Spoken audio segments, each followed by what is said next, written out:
في شباب كتير معاه فيزا لأمريكا وبيجي في الصيف يقضي هنا كام شهر، يعمل له قرشين، يشتغل هنا يشتغل هنا ويمشي أموره وبعدين يرجع تاني مصر.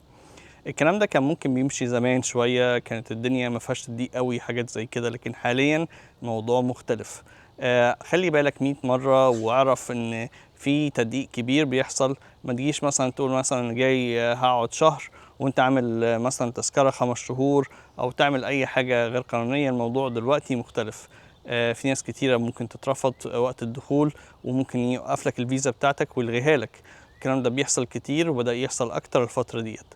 ما تعملش حاجة إلا لما تبقى أنت عارف أنت بتعمل إيه.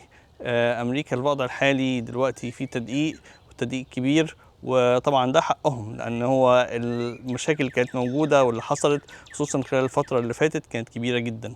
فخلي بالك وبص أنت بتعمل إيه وشوف أنت رايح فين وهتعمل إيه بالظبط. فخلي بالك وتجنب مشاكل تحط نفسك فيها، خصوصا إن أنت لما يتعمل لك رفض بتاخد مثلا بلاك ليست مثلا ولا حاجه، بتقعد لك 5 6 سنين على الاقل عشان تعرف تقدم على اي حاجه تاني لامريكا. فحتى لو انت كنت بتقدم على اللوتري بعد كده مش هيجيلك.